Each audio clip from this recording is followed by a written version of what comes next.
মই প্ৰতিশ্ৰুতি দিছিলোঁ যে নিৰ্বাচনৰ পিছত আমবাগান বা কাৱৈমাৰী এই গোটেই অঞ্চলবিলাকত আৰু এদিন আহিম। আজি মই আমবাগানলৈকে আহিছিলোঁ।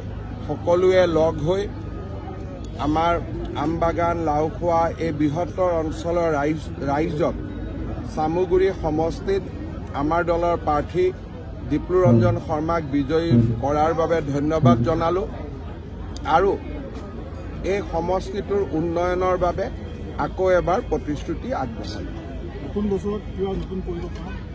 নতুন বছৰত আমাৰ চৰকাৰৰ নতুন বাজেটো আহিব। শেষ বছৰৰ বাজেট আমাৰ জনগণৰ অভাৱ অভিযোগসমূহ পূৰণৰ ওপৰত আমি চেষ্টা কৰিম। অৰুণোদয়ৰ কথা উল্লেখ কৰিছিলে নতুনকৈ দিয়া এতিয়া অৰুণোদয় গাঁও সভা চলি আছে। আগতে অৰুণোদয় পাবৰ কাৰণে ৰেচন কাৰ্ডৰ নম্বৰ আদি নালাগিছিল। তাৰ কাৰণে এখন ঘৰতে 3টা 4টা বহুত মানুহে অৰুণোদয় পোৱা নাছিল। এইবাৰ আমি অলপমান সুন্দৰভাৱে অৰুণোদয় নিৰ্বাচনৰ হিতাধিকাৰী নিৰ্বাচনৰ কাম কৰি আছোঁ। 28 তাৰিখৰ ভিতৰত আমি প্ৰক্ৰিয়া সমাপ্ত কৰিম আৰু এইবাৰ অসমৰ 40 লাখ পৰিয়ালে অৰুণোদয় আঁচনি লাভ কৰিব।